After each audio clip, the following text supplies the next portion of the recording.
یہ نکاح کی محفل ہے اور ٹھیک ہے، یہ شادی، یہ وواہ، یہ میرج ہر دھرم میں ہے، ہر سماج میں ہے، ہر کمیونٹی میں ہے۔ لفظ الگ الگ ہے، شبد الگ الگ ہے۔ انگلش میں میرج ہے، ہندی میں وواہ ہے، عام زبان میں یا اسے اردو میں کہہ لیجئے تو شادی ہے۔ مگر جب مسلم سماج کی بات آتی ہے تو اس کے لیے خاص جملہ استعمال کیا جاتا ہے، وہ کہا جاتا ہے کہ یہ نکاح کی محفل ہے۔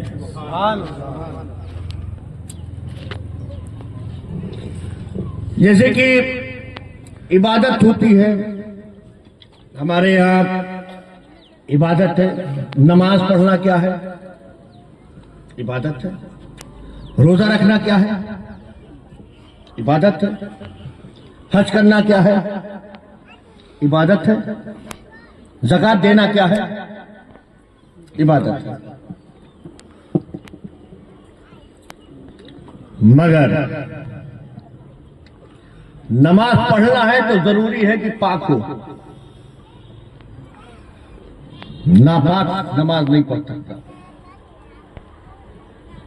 نماز پڑھنے کے لیے شرط ہے کہ باوضو ہو،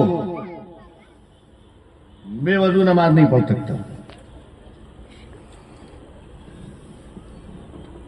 روزہ رکھنا ہے، عبادت ہے، مگر کوئی مغرب کی اذان کے بعد کہا کہ اب سے میرا روزہ شروع ہوتا ہے اور انشاءاللہ تعالی جب فجر کی اذان ہوگی تو میں اپنا روزہ توڑوں گا، مطلب کھولوں گا، افطار کروں گا، یہ روزے دار نہیں مانا جائے گا۔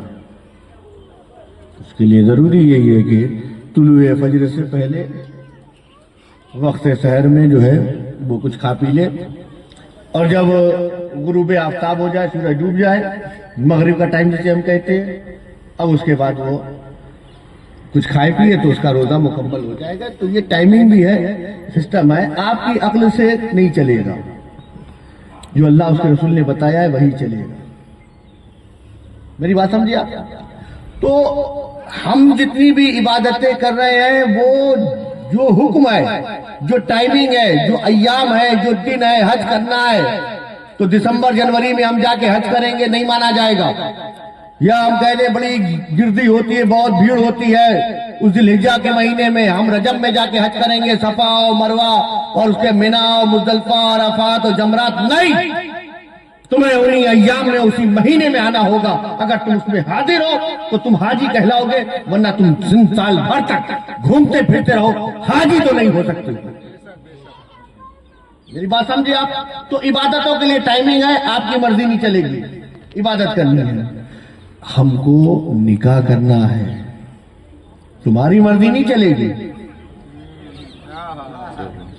کیونکہ اور جگہ شادی ہے، وواہ ہے، میرج ہے، رسم و رواج ہے، ریتی رواج ہے، مگر جب مسلمانوں کی بات کی جائے گی، مسلم کمیونٹی کی بات کی جائے گی تو ہمارے یہاں یہ فقط ریتی رواج اور رسم و رواج نہیں ہے، یہ عبادت ہے۔ تو جس طرح عبادت کرنے کے لیے پاک ہونا ضروری ہے، اس عبادت کو کرنے کے لیے وہاں پانی چاہیے، وضو کرنا پڑتا ہے، غسل کرنا پڑتا ہے، پاک ہونا پڑتا ہے۔ اس عبادت کرنے کے لیے دل کو پاک کرنا پڑتا ہے۔ اسی لیے اللہ کے رسول فرمایا کہ جب نکاح کرنے کا ارادہ کرو تو نکاح میں جو کوالٹی ہے وہ سب سے بڑی کیا ہے کہ نکاح کرتے ہی تمہارا آدھا ایمان محفوظ۔ اب بس تم متقی بنو، تقوی اختیار کرو، اللہ سے ڈرو، ہر معاملے میں ڈرو۔ کسی کی بیٹی لا رہے ہو، ڈرو، وہ کسی کے گھر کی بیٹی ہے، تمہارے گھر جا رہی ہے، زیادتی مت کرنا، اللہ سے ڈرو۔ उस पे कोई जबर मत करना, अल्लाह से डरो। उनके माँ बाप की, वो लड़की भी जा रही है ना, तुम भी बेटी ख्याल रखना, वो तुम्हारा शौहर है, उसके बूढ़े माँ बाप हैं, उसके घर वाले हैं, उसके रिश्तेदार हैं, उसका भी ख्याल रखना, अल्लाह से डरो। समझे हैं दोनों तरफ से बन रहे हैं, नहीं आप पक्ष मत लीजिएगा कि साहब ये लड़के वाले ये लड़की वाले हैं, पार्टी नहीं है साहब, अल्लाह से डरो। बाप बेटे से कहेंगे बेटा देखो किसी के घर की बेटी ला रहा हो ना, मोहब्बत से रखना, वो बेचारी अपना घर छोड़कर आ रही है, अपने माँ बाप को छोड़कर आ रही है, अपने भाई बिरादर को छोड़ के आ रही है ना, सब अपना आंगन छोड़ के आ रही है, उसको इतनी मोहब्बत देना कि कभी घर की यादें और उसकी आंखों में आंसू ना लाने पाए, है ना। और बाप भी जब बेटी रुखसत करे ना तो कहा बेटी मैंने बड़ी इज्जत से तुम्हें पाला है, अब जब उस घर में जाना ना तो मैं चाहूंगा कि उस घर वाले कहे कि नहीं साहब किसकी बेटी थी, मेरे घर को जन्नत बना दिया, है ना। अल्लाह से डरो। तो ये जो निकाह है ये आधा ईमान तो महफूज, अब आधे ईमान के लिए आप तैयारी करो, अल्लाह से डरते रहो, किसी पे जुल्म और ज्यादती ना करो, किसी पे अत्याचार ना करो, अच्छा व्यवहार रखो, अच्छा ताल्लुक रखो, अच्छे तरीके से लोगों से मिलो। और अगर आप पहले से ही तैयार हो कि नहीं हम पहले से खुदा से डरने वाले, तो ये निकाह तुम्हारा मुकम्मल ईमान कर देगा। मेरी बात समझे आप, अगर आप पहले से ही डरने वाले, आप पहले से ही मुत्तकी, आप पहले से ही परहेजगार, आप पहले से ही खुदा का खौफ रखने वाले, तो ये निकाह आपको आज मुकम्मल मोमिन बना देगा। तो किसी के यहाँ रीति रिवाज है, किसी के यहाँ जो है ये रस्मो रिवाज है, हमारे यहाँ क्या है? इबादत है। अच्छा एक बात और भी सुन लो, आखिरी बात कह दूं। निकाह में क्या होता है, नमाज पढ़ते हैं, आपने नमाज पढ़ी बावजू होकर, आप समझते हैं माशाल्लाह, आप जरूर सुनिए तकरीर मेरी, आपके लिए ज्यादा जरूरी है ना, क्योंकि आपको ज्यादा परहेजगार होना पड़ता है ना। बच्चा जब कुंवारा होता है तो आधा रहता है, मगर जब बीवी हो जाती है तो उसका दिमाग डबल हो जाता है, एक तरफ माँ को देखना पड़ता है, एक तरफ बीवी को देखना पड़ता है, तो यहाँ ज़हनी तौर पर भी मुकम्मल होना पड़ता है, क्योंकि लड़के की पोजीशन ऐसी होती है जैसे वो समझते होंगे वो तराजू में कांटा होता है ना, क्या बात है, क्या इशारा है, क्या होता है, कांटा ही कहते हैं, वो तराजू में कांटा होता है ना, बस लड़के की पोजीशन ऐसी होती है, एक तरफ माँ का पल्ला होता है, एक तरफ बीवी का पल्ला। अब वो तराजू का पल्ला इधर होता है या उधर होता है, दोनों तरफ झुकता है ना, या तो इधर झुक जाए या इधर झुक जाए। हाँ, अब इसमें जो नुक्ता समझना है, मजाक में सुन लो, मगर बात जो है आखिरत तक जाने वाली है। क्या बात है, ये दो पल्ले हैं, तराजू के दो पल्ले, बच्चा जो है वो कांटे की तरह है। अब कांटा या तो इधर जाएगा या इधर जाएगा, एक तरफ बीवी एक तरफ माँ है, इधर भी झुक सकता है उधर भी झुक सकता है। अगर तुम्हारा पल्ला, तुमने सोचा माँ मेरी आखिरत है, सही है, माँ आखिरत है, माँ से जन्नत है, सही है जन्नत है, और तुम्हारा कांटा माँ की तरफ गया, दुनिया खराब। क्या बात है, क्या इशारा है, लड़की बैठ गई घर में, अब जाओ अम्मा ही के साथ रहो। लड़कियां नहीं साहब बीवी है, मैंने निकाह को कुछ किया है, मोहब्बत से लाया हूँ, मेरी माँ बूढ़ी हो गई, समझती कुछ नहीं है, जब देखो घर में कलकलाहट है, परेशानियां हैं, तुम सही हो तुम सही हो तुम सही हो तुम सही हो, इतना सही सही गया पूरा घर बिगड़ गया, और पल्ला जो काटा था वो बीवी की तरफ चला गया, आखिरत खराब हो गई। क्या इशारा है, बच्चे को करना क्या, काटा ऐसे ही रहे, वो किसी की बेटी है उसको भी मोहब्बत से रखो, वो तुम्हारी माँ है, तुम्हारी जन्नत है, उसके साथ बेहतर रहो। बस फर्क इतना करना है कि पहले तुम जैसे आते थे वो तुम्हारी अपनी लाइफ स्टाइल थी घर में, और जब शादी हो जाए ना तो फिर अपने माँ बाप को वक्त देना शुरू कर दो, ताकि उनको ये एहसास ना पैदा होने पाए कि मैंने बच्चे की शादी की, अब तो हमसे मिलता भी नहीं है, मुलाकात भी नहीं करता है। तो इसलिए जो है ट्रेनिंग ये है कि आप सब जब आप शादी करें तो अब आप वो वक्त निकालें, बीवी को जो वक्त है वो उसको दें, वो जरूरी है आपके लिए, वो आप उसको वो टाइम दें। माँ बाप के लिए वो वक्त है, आप उनको दें, उनकी खिदमत करें। अल्लाह ताला आपकी दुनिया भी संवार दे, आपकी आखिरत भी संवार दे, आमीन। मैं बताना जो चाह रहा हूँ, आखिरी बात कह के खत्म करूँ कि इबादत, हम नमाज पढ़ेंगे तो हमने नमाज पढ़ी कब? हमने नियत कर ली, मुसल्ले पे खड़े हो गए, किबला रुख हुए, अल्लाह अकबर कहा और हमने हाथ बांध लिया। जैसे ही हमने तकबीर तहरीमा के लिए हाथ उठाया, सवाब शुरू हो गया। सना पढ़ी सवाब है, सूरे फातिहा पढ़ा सवाब है, सूरत मिलाई सवाब है, रुकू किया सवाब है, खड़े हुए सवाब है, सजदे में गए सवाब है, जो सजदे किए सवाब है, फिर खड़े हुए फिर सवाब, तिलावत सवाब, फिर रुकू सवाब, फिर सजदे सवाब, तकबीर तहरीमा से लेकर सलाम तक नमाज में है और सवाब ही सवाब। सलाम फेर लिया, नमाज से बाहर, सवाब बंद। रमजान शरीफ का महीना आया, हम रोजा रख रहे हैं। तुलुए फजर से लेके गुरूब आफ्ताब तक हम ना खाते हैं ना पीते हैं, जिस जिस चीजों से रोका गया हम रुके हुए हैं। जब तक इस पोजीशन में रहेंगे सवाब ही सवाब है। रोजा खत्म, रोजे का सवाब बंद। हज है, हम हज करने जा रहे हैं, जिन अय्याम में हम यहाँ से रुखसत हुए, पूरे गांव वालों ने हार पहना के भेजा।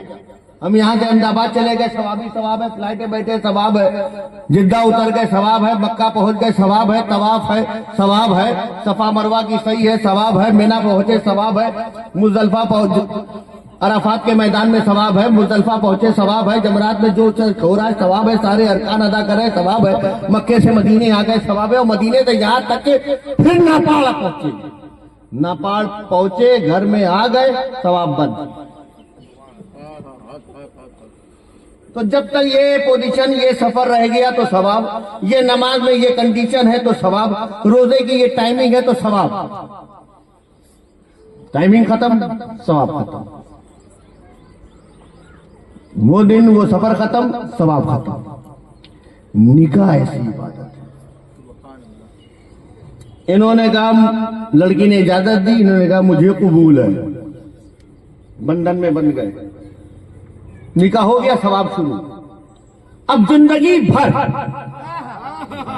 क्या बात है, वाह वाह। जब तक ये अपनी बंधन में बंधे रहेंगे, सोए तो सवाब, जगे तो सवाब, उठे तो सवाब, बैठे तो सवाब, जब तक इन्हें मौत नहीं आती इनके हिस्से में सवाब ही सवाब है। या रसूल अल्लाह। मेरी बात समझे आप? तो ये बड़ी मुकद्दस इबादत में से आता है, इसे रसूलुल्लाह की अजीम सुन्नत कहा गया है।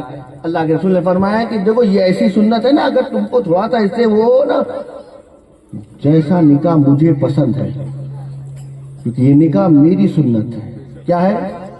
मेरी सुन्नत है ना। अगर तुमने उसी तरीके से वो अदा किया ना, ये नहीं है, आप रखिए, आप समझे? इसी तरीके से रखा तो ठीक है, और अगर तुमने उसमें दिमाग लगाया तो फिर मेरा तुम्हारा कोई ताल्लुक नहीं है। इसलिए निकाह करने वालों, सिर्फ ये महफिल सजा के ही निकाह नहीं होता, निकाह के तमाम तक जितनी भी रसूमात है ना आप लोग रखते हैं, इससे अपने आप को बचाओ और शरीयत मुस्तफ़ा पे चलकर सुन्नत मुस्तफ़ा अदा करो। ये ढोल पीट कर, ये नाच गा कर नहीं साहब, हमने फिर और तरीका क्यों नहीं निकाह का अपनाया? हमने यही अब तरीका क्यों अपनाया? नहीं, ये मेरे आका को पसंद है, ये मेरे आका को पसंद है, ये निकाह का तरीका ये मेरे आका का तरीका है। तो जब आका का तरीका सिर्फ यही नहीं है, पूरा निकाह जब से रिश्ता जोड़ो और यहाँ तक जितना भी हो, पूछो कि अल्लाह के रसूल को पसंद क्या क्या था। लिहाजा अपने यहाँ से फुजूलियात को निकालें, रस्म और रिवाज को ये खत्म करें, और निकाह को इतना आसान कर दो कि कोई गरीब भी अपनी बेटी को लेके खड़ा हो तो उसकी पेशानी पे लकीर ना आने पाए। वो ये ना सोचे कि मेरे पास 2 बेटियां हैं, मैं ऐसी शादी कैसे करूंगा, मेरे पास तो इतने पिंडाल लगाने के पैसे नहीं हैं, मेरे पास इतने लोगों को खिलाने के पैसे नहीं हैं। वो बेटियों को दे के खुदा का शुक्र अदा करे, ए अल्लाह तूने मुझे जहमत नहीं रहमत दी है ना। इसलिए निकाह में आसानी पैदा करें। نکاح کو سستا کرے. مولا کریم ہم سب کو شریعت مصطفیٰ پہ چلنے کی توفیق عطا فرمائے. اللہ کریم ہم سب کو سنت مصطفیٰ پہ چلنے کی توفیق عطا فرمائے. لہذا حضرات اب خطبہ نکاح کا وقت ہے نا. اگر آپ کے بنتا نا یہ کیا ہے, نکاح کیا ہے؟ عبادت ادب سے کی جاتی ہے. عبادت کیسے کی جاتی ہے؟ ادب سے. ادب کا طریقہ کیا ہے؟ اگر آپ کے سر خالی ہو نا تو اپنے سر پہ رومال رکھ لو. خطبہ نکاح ہے نا, اپنے پیروں سے جوتے چپل نکال لو. یہ نکاح ہے. میں کھڑا ہوں نا, میں کھڑا ہوں. خیال کرو وہ بھی محفل ہوتی ہوگی جب ایسے نکاح ہوتا ہوگا اور اللہ کے رسول کھڑے ہوتے ہوں گے. اللہ کے رسول کھڑے ہوتے ہوں گے. میں جو خطبہ دے رہا ہوں نا ہے نا, جو میں آیتوں کا میں انتخاب میں نہیں کرنا. میں کوئی آیتوں کا انتخاب نہیں, اللہ کے رسول نے کیا تھا. انہوں نے جو آیتوں کا انتخاب کیا تھا نا, میں اسی کو دہراؤں گا. آپ جس طرح بیٹھے ہیں نا, آپ بیٹھے ہیں, مگر آپ سوچیں ایسے صدیق اکبر بیٹھتے ہوں گے, ایسے ہی فاروق اعظم بیٹھتے ہوں گے, ایسے ہی عثمان غنی بیٹھتے ہوں گے, ایسے ہی علی مرتضیٰ بیٹھتے ہوں گے. یہ بھی تو محفل ہوتی ہوگی. تو ادب, سر ڈھکے ہوں, پاؤں سے جوتے باہر ہوں, اور بس اس خیال کر کے کہ یہ ناپاڑ میں محفل ہو رہی ہے, ایسی محفل مدینے میں بھی ہوا کرتی ہوگی ماشاء اللہ تعالیٰ. تو لہٰذا ادب کے ساتھ ہے نا سروں کو ڈھانک لیں. اگر رومال ٹوپی نہیں ہے تو اپنا ہاتھ لے اپنے سر پہ رکھ لیں, یہ بھی کر لیں انشاءاللہ تعالیٰ. بسم اللہ. الحمدللہ الحمدللہ نحمدہ ونستعینہ ونستغفرہ ونؤمن بہ ونتوکل علیہ ونعوذ باللہ من شرور انفسنا ومن سیئات اعمالنا ومن يهده الله فلا مضل له ومن يضلل فلا هادي له ونشهد ان لا اله الا الله وحده لا شريك له ونشهد ان سيدنا ومولانا محمدا الذي كان عاليا في درجاته فاطما في تطهيراته حسنا في صفاته شهيدا في تجلياته زين العابدين بعباداته باقرا في علم الاولين والاخرين بمعلوماته صادقا في اقوالي كاظما في جميع احوالي